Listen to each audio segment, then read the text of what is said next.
สบายดี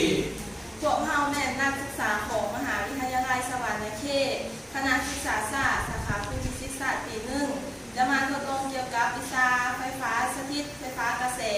ซึ่งสอนโดยอาจารย์ชิสุรุพุทธวงศ์ซึ่งสมาชิกภายในกลุ่มก็มี5 คนซึ่งผู้ที่1ข้าพเจ้าเองแมนลี่สุวรรณลาผู้ที่2ภาคสวัสดิ์อินทรีนาผู้ที่3นันทบุญดีบุญผู้ที่4ทางในสุขเจริญชัยที่5ทางหนุ่มพัฒนาซึ่งเราจะมาเริ่มการทดลองกันเลยเนาะซึ่งอุปกรณ์ของเขาก็มี1ถ่านไฟ2สายไฟ3และดอกไฟขนาดน้อยเนาะแล้วมี2ดอกซึ่งในการต่อเขาจะต่อแบบขนาน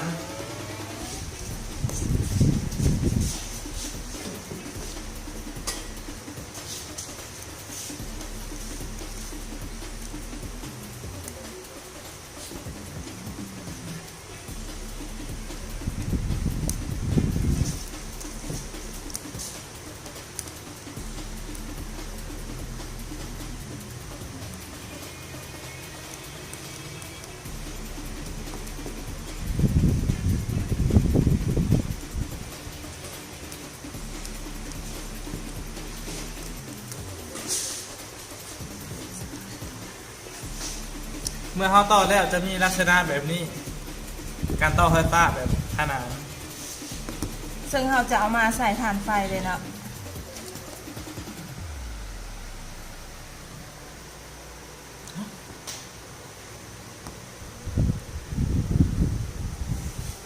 เมื่อต่อแล้วดอกไฟทั้งสองก็จะหุ่งเมื่อ2ครับถ้าหากว่าเฮาปลดสายใดสายหนึ่งออก